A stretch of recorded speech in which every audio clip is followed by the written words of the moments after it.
Programme let's talk में अंजुम रिजवी का आदाब कबूल फरमाइए। ख़वातीन हज़रात, मैं हर प्रोग्राम में कोशिश करता हूँ कि कुछ तनव्वुर लेके आऊँ, आपके लिए कुछ ऐसी शख्सियात से मुलाकात का एहतमाम करूँ जिनसे मिल के न सिर्फ मैं भी इस्तिफ़ादा करूँ बल्कि आपको भी कुछ न कुछ सीखने का मौका मिले।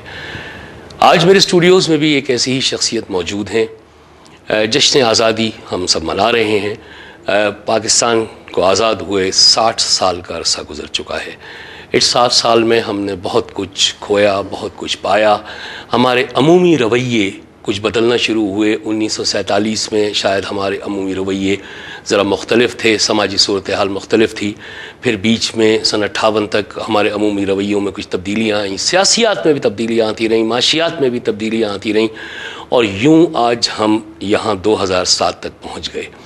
लोगों को अक्सर शिकवा रहता है कि हमारे अमूमन माइंडसेट्स जो हैं या हमारे समाजी रवैये अब बदल गए हैं, पुरानी कदरें मिट गई हैं, नई कदरों में कोई गुंजाइश नज़र नहीं आ रही है, तालीम का फुक़दान नज़र आ रहा है, नौजवान जो हैं उनके पास कोई डायरेक्शंस नहीं हैं, जो बुज़ुर्ग हैं वो थक हार के हाथ डाल चुके हैं अपने।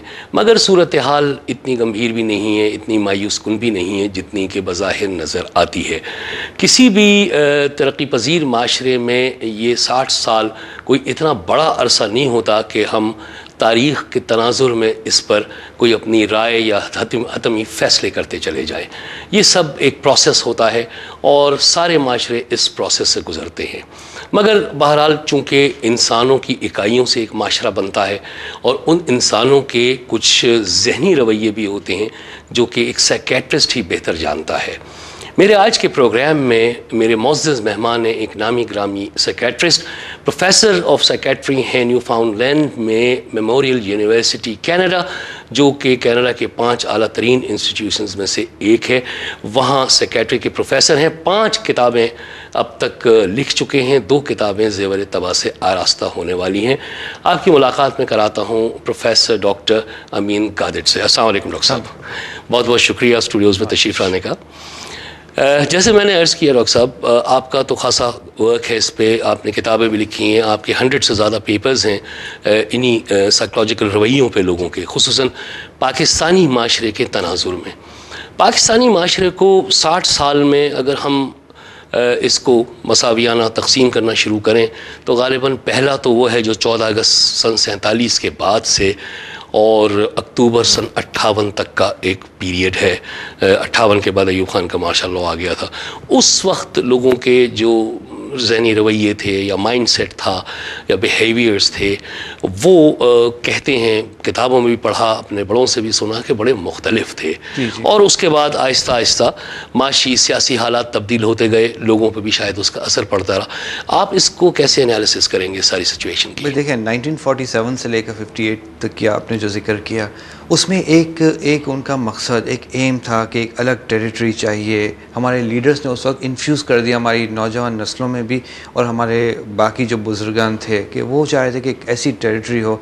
जबकि आपने ये सुना होगा कि महात्मा गांधी ने शुरू में ये बात कही थी कि dividing India is like cutting the cow into 2 pieces, but finally ये बात तय हो गई कि नहीं, अब वक्त है। और जब अंग्रेज़ों ने ये फ़ैसला किया कि पार्टीशन होना है तो उस वक्त वो स्पिरिट ऐसी जिसमें जोश वलवला, कुछ हासिल कर लेने का, अपने मुल्क में जाकर एक नए सिरे से ज़िंदगी बसाने का, वो एक कॉन्सेप्ट दिया था कि एक हमारी इस्लामी मुमलिकत होगी।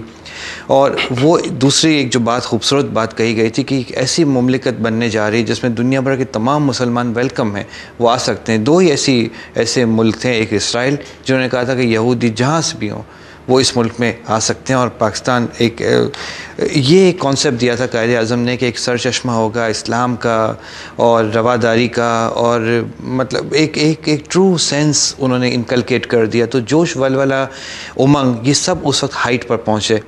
इसके बाद जो हंगामे हुए पार्टीशन के दौरान, सेक्रीफाइसेस हुए, आपने वो जिन्ना फिल्म भी देखी, और बहुत सारे ऐसे हम किताबों में स्कूल के ज़माने से पढ़ते आ रहे हैं कि बहुत कत्ल गारत हुआ और वो लोगों ने बहुत सारी चीज़ें खो दी अपनी। लेकिन उसके बावजूद भी वो ये उमंग, ये जज्बा लेकर पाकिस्तान की सरज़मीन में आए कि हमने सब कुछ छोड़ दिया है इस टेरिटरी के लिए, इस मुल्क के लिए। तो वो अफेक्शन हाइट पर था, इमोशन हाइट पर थे। वो एक होता है प्लेजरेबल, प्लेजर के साथ की एंग्जाइटी थी उसमें, एक एंग्जाइटी जो तजस्सुस और बेकरारी थी, लेकिन इस बेकरारी में, इस दुख में एक लज्जत महसूस करते थे वो। पीस ऑफ माइंड उस लिहाज से था, साइकी डिस्टर्ब नहीं थी, बल्कि एक एम था कि इसको संवारना है, उसको बिल्डअप करना है। और इसकी तगोदो में इन लोगों ने अपनी ये भूल गए कि उनके पास जो वेल्थ थी वो ख़त्म हो गई, उनकी आइडेंटिटी अब जो नए सिरे से इस्टेब्लिश करनी है, लेकिन एक sense of belonging, sense of अपना घर वाला कॉन्सेप्ट था। और कायद आज़म की तरफ वो इस तरह देख रहे जैसे उनके फादर हों। हम फादर ऑफ नेशन कहते हैं, लेकिन आपने ये देखा होगा जब उनकी डेथ हुई तो लोग ज़ारों कतार रोड सड़कों पे आकर रोने लगे। हमारे आजकल आपने कभी नहीं देखा कि किसी लीडर के लिए वो जज्बा नज़र आया हो। उस वक्त भी लोगों के साइकोलॉजिकल बिहेवियर्स में चेंज आया होगा जब कायद आज़म की रहलत हुई है। बिल्कुल, वो एक अजीब सा शौक था कि जैसे फादर अचानक साहिबान हट गया। सेंस ऑफ यानी इनसिक्योरिटी कहीं आई, सेंस ऑफ इनसिक्योरिटी आई। और सेंस ऑफ इनसिक्योरिटी के बाद जब लीडर्स एक के बाद आते रहे, लियाकत अली ख़ान को शहीद कर दिया गया, उसके बाद कुछ इनसिक्योरिटी बढ़ी। इसके बाद ये था कि हमारे रूलर्स तब्दील होते गए, तो एक ऐसा फियर डेवलप होने लगा कि शायद क्या इस मुल्क को हम संभाल सकेंगे।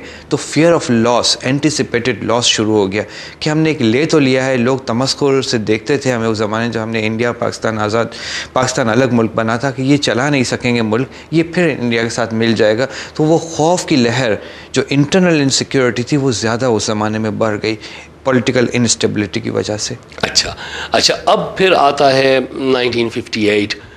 इस बीच में सियासी तब्दीलियाँ बहुत हुई।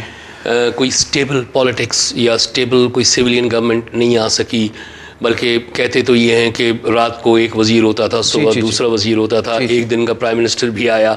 ये सब तो इस सब ने क्या लोगों का एतमाद आहिस्ता आहिस्ता मुतज़लज़ल करना शुरू किया। जैसे मैंने कहा कि मुतज़लज़ल तो हुआ, लोगों में अनसर्टेनिटी, इनसिक्योरिटी वाली फीलिंग आ गई कि कौन है जो हमें लीड करे। और एक वो जो फियर, एक होता है ना, रिपेंट करने लगे कि वो फादर चला गया, एक जो प्रोटेक्शन शील्ड थी वो ख़त्म हो गई जो कायदे आज़म में उनको नज़र आती थी। तो वो एक बहुत गंभीर मसला उस वक्त साइकी के लिए हो गया। अच्छा, साइकी के लिए। अच्छा, वहाँ पे एक वैक्यूम आया। जी। अच्छा, फिर 58 में अक्टूबर में अयूब खान मार्शल लॉ लेके आ गए। अच्छा, कहते हैं कि 58 में जब मार्शल लॉ आया तो लोगों ने एक साय ऑफ रिलीफ, और बल्कि कहते हैं मिठाइयाँ तक बांटी, बड़े खुश हुए। मार्शल लॉ अथॉरिटीज़ ने आके छोटे मोटे गोश्त की दुकानों को सफाई सुथराई शुरू कर दी, फुटपाथ्स क्लीन करने शुरू कर दिए। इससे कुछ लोगों में क्या साइकोलॉजिकल रिलीफ एक आई? जी। गो के मार्शल लॉ एक अच्छी चीज़ नहीं है लेकिन उस वक्त एक ये ऐसा सॉल्यूशन था कि एक पावरफुल शख्सियत आ गई। पावरफुल शख्सियत ना सही, मार्शल लॉ की सूरत में कि अब लॉ ऑर्डर होगा। इन्होंने ये सब जो आपने फरमा रहे थे कि सफाई सुथराई, डिसिप्लिन, ये हो गया। तो लोगों को लगा कि ठीक है, जैसा भी उस आवाम, इतना ज़्यादा आवाम जो है हमारी इतनी बाखबर कभी भी नहीं रही किसी दौर में भी। उस वक्त भी उनकी समझ में नहीं आता कि इंटरनेशनल एरिना पर मार्शल लॉ के नेगेटिव असरात होते हैं। उस वक्त तो उनके लिए ऐसा लगा कि एक रिलीफ हो गया, एक पनाहगाह में वो आ गए, अब कुछ प्रोग्रेस होगी, और एक नए फिर से एक उम्मीद ने जन्म लेना शुरू किया। और फिर आपने देखा कि अयूब खान के ज़माने में इंडस्ट्रियल रेवोल्यूशन एक लिहाज से आया, बहुत सारी फैक्ट्रियाँ, सनतें तामीर हुई। उस पूरे दौर में जो कुछ पॉलिटिकली होता रहा था, आवाम तक वो बातें कभी, आजकल तो मीडिया ने बिल्कुल आवाम को करीब कर दिया हर फैक्ट से, लेकिन उस वक्त नहीं था। तो इग्नोरेंस एज अ ब्लेसिंग, वो वाला फैक्टर भी था जिसकी वजह से वो रिलीफ में। आपने एक सुना होगा कि जितना हम बाशऊर हो जाएं, जितना पढ़ लिख जाएं, उतनी हमारे लेवल ऑफ एंग्जाइटी बढ़ता रहता है। इसीलिए ignorance of is a blessing वाला कॉन्सेप्ट है कि जो पता नहीं है तो हमें पता ही नहीं है कि कुछ है, तो वो पेनफुल फीलिंग ख़त्म, एक उम्मीद वाली सूरत शुरू हो गई, और एक स्टेबिलिटी आ गई इमोशन में भी। अच्छा।